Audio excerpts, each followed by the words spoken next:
अस्सलाम वालेकुम। आज की वीडियो में हम करेंगे एक्सरसाइज 3C। ये है जी mathematics book 1 D1 7th edition जो न्यू एडिशन आया उस एक्सरसाइज है ये।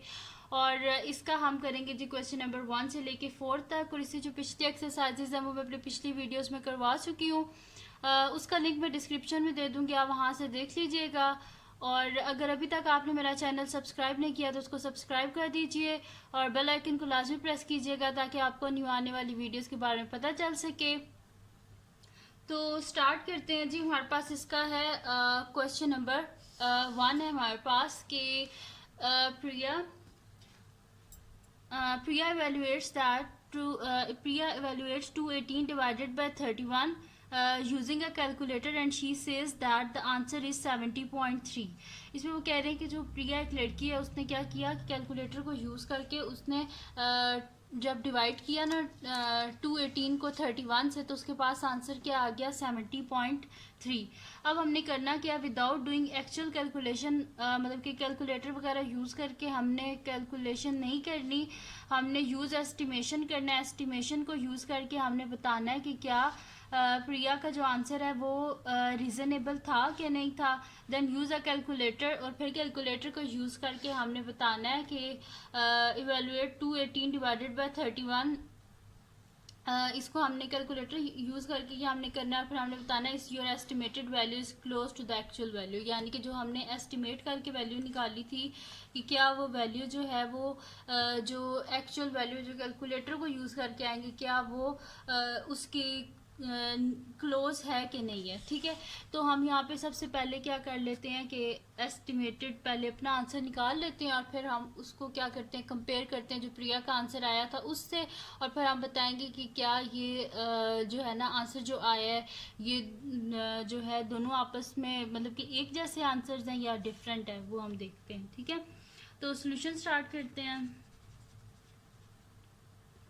हमारे पास गिवन क्या है 218 डिवाइडेड बाय 31। अगर हम इसको राउंड ऑफ करें तो इसमें नियरेस्ट टेंस वैल्यू हमारे पास क्या बनेगी। ठीक है, हमारे पास बनेगा जी 218 है ना, तो 220 बन जाएगा क्योंकि ये क्या 5 से बड़ा है 8, तो इस वजह से यहाँ पे क्या बन जाएगा 220 डिवाइडेड बाय हमारे पास क्या है 31 है, तो इसका नियरेस्ट टेंस वैल्यू क्या होगी हमारे पास 30। ठीक है, अब क्या कर लेते हैं जिनको डिवाइड कर लेते हैं हम, तो ये हमारे पास कुछ इस तरह आएगा कि 220 डिवाइडेड बाय 30, 0 0 से कैंसिल आउट, तो ये हमारे पास हो जाएगा जी 222 को 3 से डिवाइड कर देते हैं तो 3 7 से हमारे पास हो जाएगा 21, यहाँ पे 1 आ गया पॉइंट, हमारे पास आ गया जी 10, और 3 3 से हमारे पास होता है जी 9, ऐसे कर लिया। फिर हमारे पास आ गया 1, फिर पॉइंट है तो यहाँ पे 10 आ गया, फिर 3 3 ज़ा 9, तो ये दोबारा दोबारा वही चलता जा रहा है। ठीक है, तो अगर हम इसको अप्रॉक्सीमेटली हमारे पास क्या आंसर आ रहा है इसका 7.33, यानी कि किसके इक्वल है ये 7.33 है ना। अगर तो 7.5 या कुछ इस तरह आता तो फिर ये हमारे पास होता ना 8, लेकिन ये 7.3 है, 5 से छोटा है, इस वजह से ये क्या हो जाएगा हमारे पास 7 आया आंसर। ठीक है, हमारे पास आंसर क्या आ गया जब हमने डिवाइड किया, जब हमने एस्टिमेटेड आंसर निकाला 218 डिवाइडेड बाय 31, तो हमारे पास क्या आ रहा है 7 आ रहा है।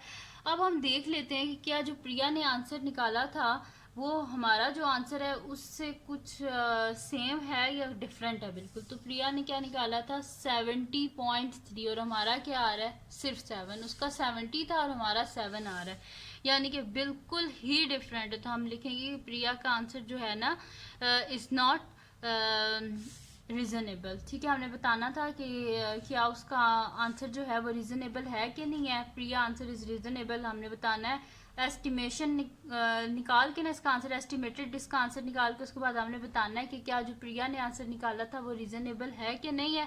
तो हम यहाँ पे लिख देते हैं कि प्रिया आंसर इज़ नॉट रीज़नेबल, फिर हम कैलकुलेटर को यूज़ करके एक्चुअल जो इसका आंसर है वो भी निकाल देते हैं। ठीक है, तो यहाँ पे सबसे पहले तो हम लिख लेते हैं प्रिया आंसर इज नॉट रीजनेबल। ठीक है, उसका आंसर रीजनेबल नहीं है। अब हमने क्या करना है जी, कैलकुलेटर को यूज़ करना है, तो आप लिख लेते हैं यूजिंग कैलकुलेटर। कैलकुलेटर को यूज़ करके हम कर लेते हैं 218 डिवाइडेड बाय 31, ठीक है। तो ये हमारे पास क्या आ जाएगा, इज इक्वल्स टू, यहाँ से कैलकुलेटर लेते हैं और कर लेते हैं 218 डिवाइडेड बाय 31। तो इसका आंसर आ रहा है हमारे पास 7.03, ठीक है। 7.03 हमारे पास आंसर आया जी। 7.03222 है आगे, ठीक है। तो मैंने इसको राउंड ऑफ कर दिया टू 3 सिग्निफिकेंट फिगर्स तक,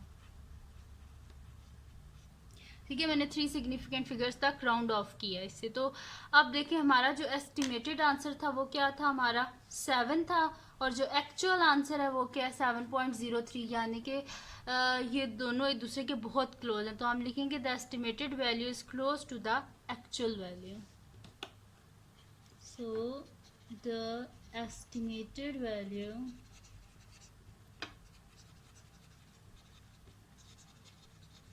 is close to the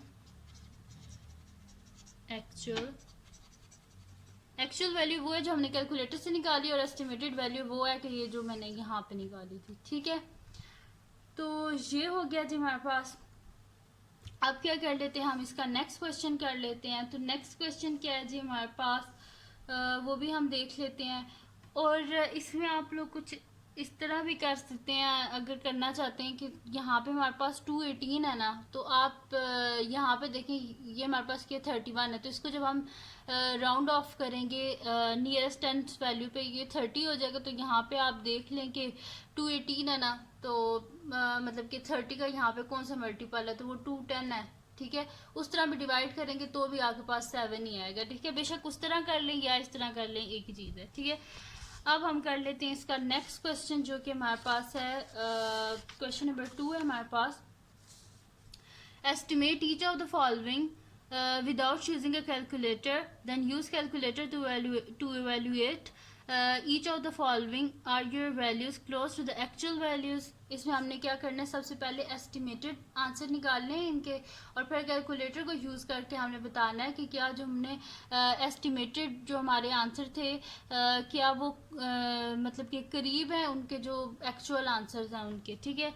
तो स्टार्ट करते हैं सोल्यूशन। इसमें ना सबसे पहले हम क्या कर लेते हैं, अप्रोक्सीमेट कर लेते हैं इसको, सॉल्यूशन ए पार्ट का, ठीक है।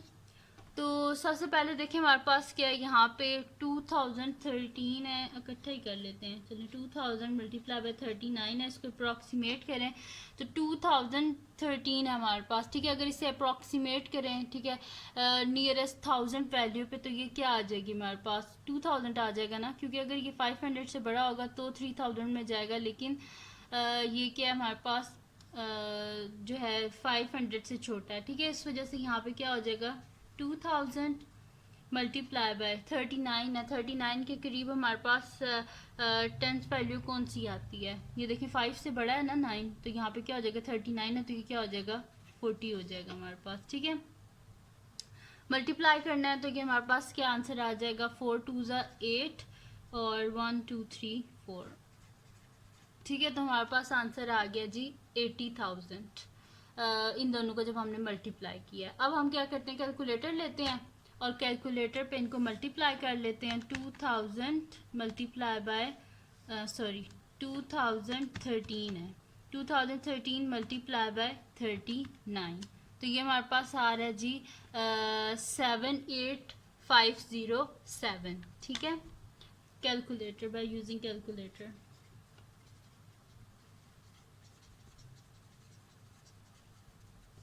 ठीक है। तो हमारे पास आ रहा है जी 2013 multiply by 39 is equals to 78507, ठीक है। ये आया हमारे पास आंसर। तो अगर आप इस आंसर को देखें और इस आंसर को देखें तो ये दोनों एक दूसरे के करीब हैं, क्योंकि जब हम इसको राउंड ऑफ करेंगे तो ये हमारे पास क्या आ जाएगा 80,000 ही आ जाएगा अगर इसे हम राउंड ऑफ करेंगे, ठीक है। तो हम यहाँ पे फिर लिख देते हैं कि हमारा जो एस्टिमेटेड वैल्यू है ना वो क्लोज है एक्चुअल वैल्यू के, तो हम यहाँ पे लिख देते हैं the estimated value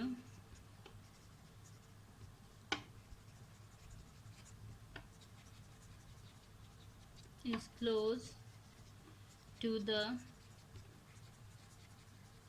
actual value. ठीक है, हमने लिख दिया कि जो हमने एस्टिमेट करके निकाली हुई वैल्यू वो एक्चुअल वैल्यू जो है उसके मतलब के करीब ही है। अब इसका सेकंड पार्ट है जी हमारे पास के बी पार्ट है। अब under root 145.6 divided by cube root of 65.4। ठीक है, सॉल्यूशन स्टार्ट करते हैं। अब यहाँ पे आप देखें कि 145 है तो 145 के करीब, अब स्क्वायर रूट है तो आप 145 के करीब देखें कौन सा परफेक्ट कौन सी ऐसी वैल्यू हमारे पास है कि जो एक परफेक्ट स्क्वायर बनती है। ठीक है, तो 145 के करीब क्या हमारे पास 144। ठीक है, अप्रोक्सीमेट कर लेते हैं हम इनको। ठीक है, 144 आती है और क्यूब रूट क्या आता है हमारे पास जो करीब है 65 के, जो परफेक्ट कौन सी ऐसी वैल्यू जो कि परफेक्ट क्यूब है किसी नंबर का। ठीक है, तो वो क्या आती है हमारे पास 65 के करीब क्या 64 हमारे पास 4 का क्यूब होता है। ठीक है, तो हम यहाँ पे लिख देते हैं क्यूब रूट ऑफ 64। ठीक है, तो ये हमारे पास क्या आ जाएगा विच इज इक्वल्स टू 144 क्या होता है 12 का square divided by cube root of 64 क्या होता है 4 का क्यूब।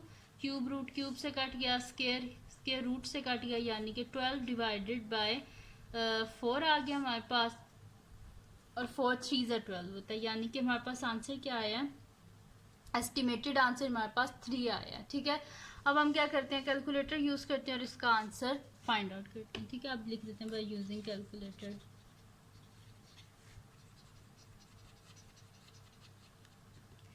तो हमारे पास क्या है जी under root 145.6 divided by cube root of 65.4।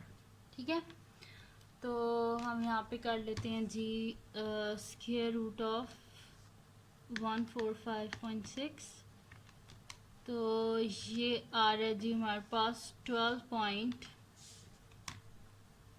मतलब कि 3 सिग्निफिकेंट फिगर्स तक हम सबको लिख लेते हैं। तो हमारे पास क्या है यहाँ पे 12.0 है ना हमारे पास। ठीक है, तो हम इसको लिख लेते हैं 12.0 के बाद 6 है हमारे पास। ठीक है, 0 के बाद 6 है तो हम इसे क्या कर लेते हैं 12.1 कर लेते हैं।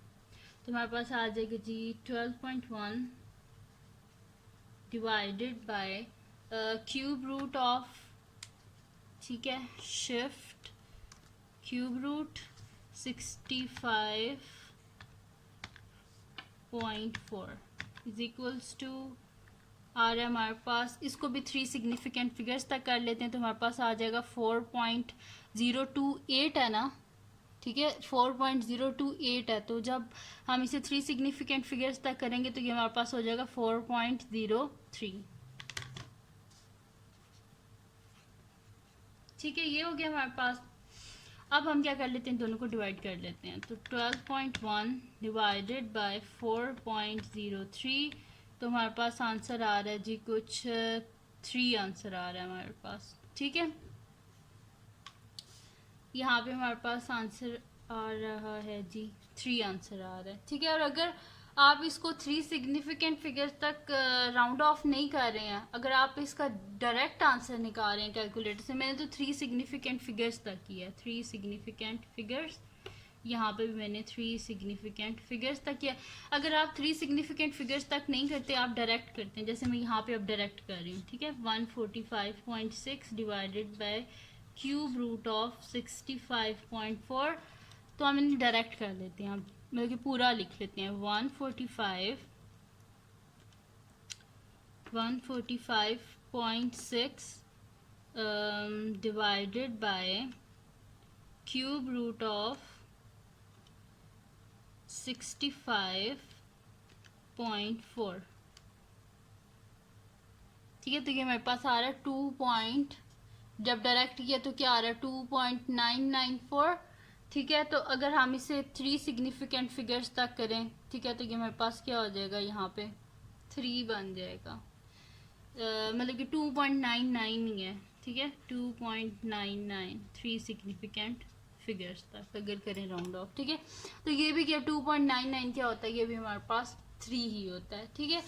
तो आप क्योंकि उन्होंने बोला बाय यूजिंग कैलकुलेटर, तो आप फिर इस तरह डायरेक्ट कर लीजिएगा। यहाँ पे भी मैंने पहले राउंड ऑफ कर दिया था, तो ये भी ठीक है, ये भी ठीक है, अपनी मर्जी है, जो सा भी करना है कर लें। पर बात ये कि हमने क्या बताना था कि कैलकुलेटर यूज़ करके क्या हमारे पास जो आंसर आया है वो यही वाला आंसर आया हमारे पास। तो देखिए यहाँ पे हमारे पास क्या, जब हमने एस्टिमेशन की थी तो हमारे पास आंसर क्या आया था, 3 आया था।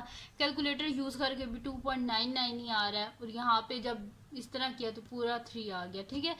तो इसलिए हम यहाँ पे लिखेंगे कि हमारा जो एस्टिमेटेड वैल्यू है ना वो क्लोज है एक्चुअल वैल्यू के।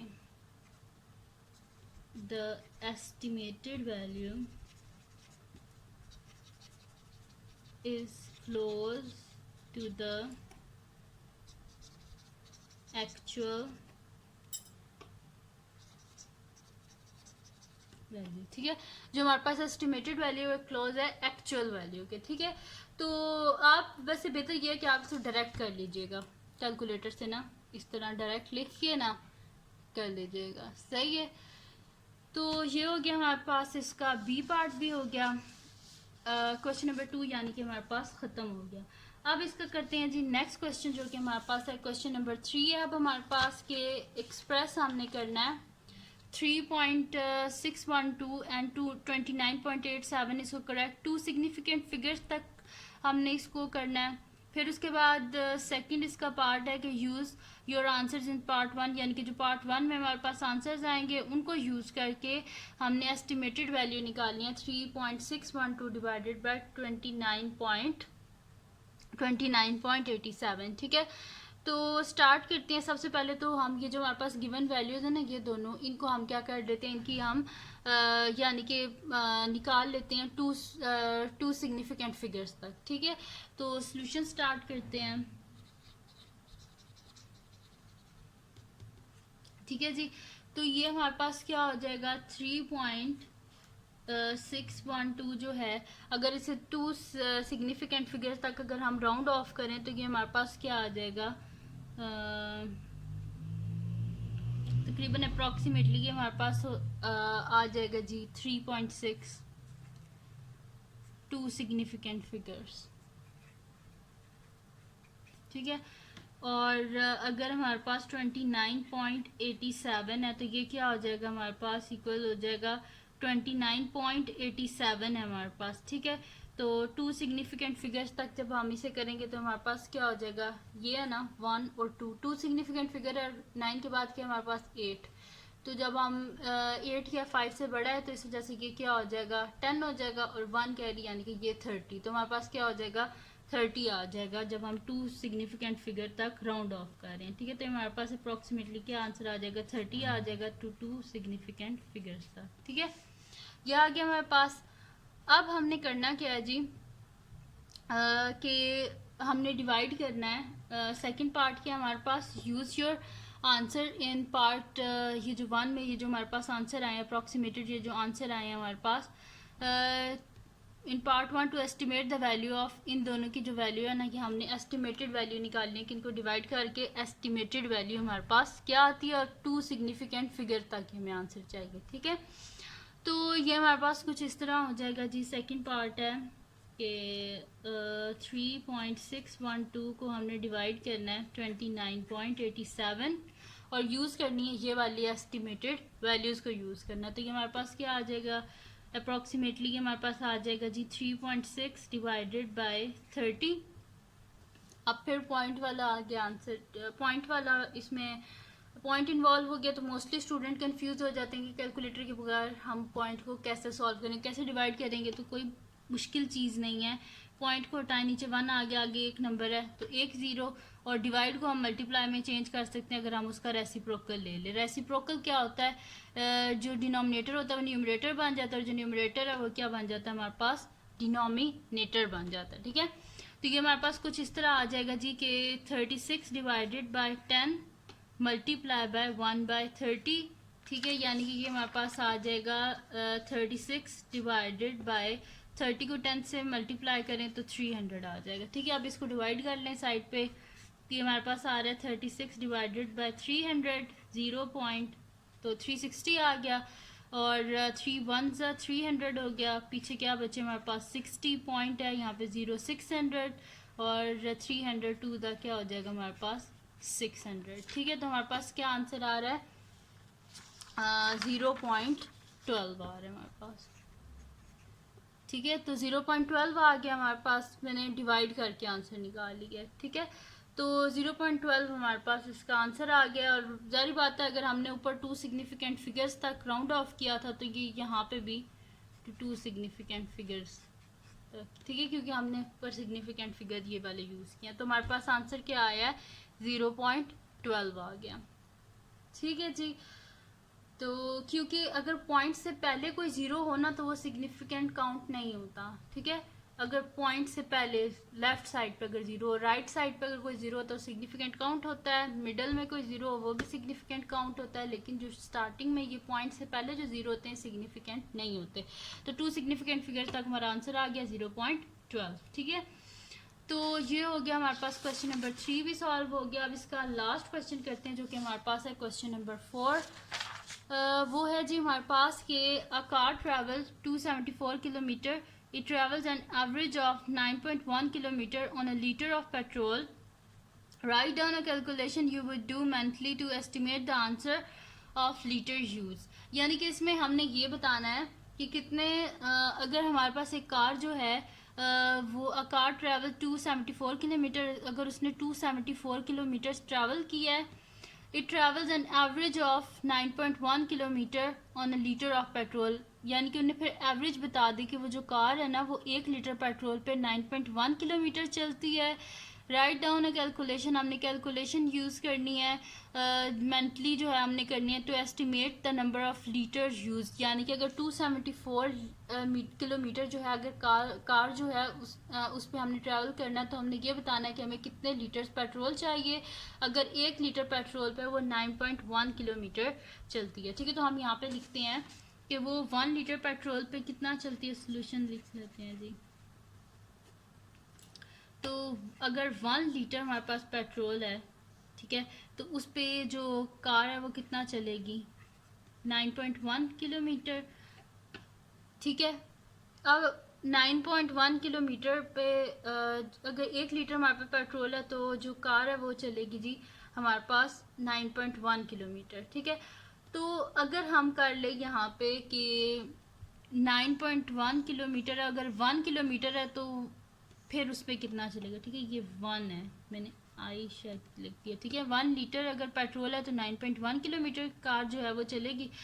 यहाँ पे अगर हम इसे इस तरह लिख देते हैं 9.1 kilometre is equals to 1 litre. ठीक है, अगर यहाँ पे 1 किलोमीटर अगर एक कार चलेगी तो कितने लीटर पेट्रोल चाहिए होगा, तो 1 किलोमीटर इज इक्वल्स टू 9.1 को बोथ साइड पे डिवाइड कर देंगे तो 1/9.1 लीटर। ठीक है, यानी कि इतना पेट्रोल लगेगा अगर 1 किलोमीटर कार चलेगी। अब हमें कितने किलोमीटर का फाइंड आउट करना है, 274, बोथ साइड पे 274 से मल्टीप्लाई कर दे। देखें सिंपल सी बात है, सबसे पहले क्वेश्चन में गिवन है कि अगर एक कार है अगर उसने 9.1 किलोमीटर चलना है ना तो उसको कितना पेट्रोल चाहिए होगा 1 लीटर। ठीक है, तो वही चीज़ मैंने लिख दी कि 9.1 किलोमीटर चलने के लिए उसे 1 लीटर पेट्रोल चाहिए। तो अगर 1 किलोमीटर कार ने चलना है तो कितने लीटर पेट्रोल चाहिए होगा, हमने बोथ साइड पर 9.1 को डिवाइड कर दिया तो 1/9.1 हो गया, और यहाँ से 9.1 जो होता है ना हमारे पास हो जाएगा, यहाँ पे 1 आ जाएगा और यहाँ पे 1/9.1। अब हमें फाइंड आउट कितने किलोमीटर का करना है, 274 बोथ साइड पे क्या कर दें 274 से मल्टीप्लाई कर दें। ठीक है, तो 274 multiply by 1 kilometre is equals to 1/9.1 multiply by 274 litre, यानी कि हमारे पास आ जाएगा 274 किलोमीटर के लिए कितना पेट्रोल चाहिए हमें, 274 डिवाइडेड बाय 9.1 लीटर चाहिए। ठीक है, अब वो कह रहे हैं कि आप क्या करें कि इसका जो है ना आंसर निकालें हम अप्रॉक्सीमेटली ना, तो अप्रॉक्सीमेटली हमारे पास क्या आ जाएगा 270 जो है इसके करीब जो हमारे पास आती है टेंस वैल्यू वो क्या आती है 270, क्योंकि ये 5 से छोटा है 4 तो इस वजह से वो पिछली टेंस वैल्यू चल जाएगी यानी कि 70, और 9.1 है तो ये क्या हो जाएगा 9, यानी कि 270 डिवाइडेड बाय 9 लीटर। ठीक है जी। तो ये थी जी आज की वीडियो, ठीक है, जिसे मैंने आपको करवाया क्वेश्चन नंबर 1 से लेके क्वेश्चन नंबर 4 तक।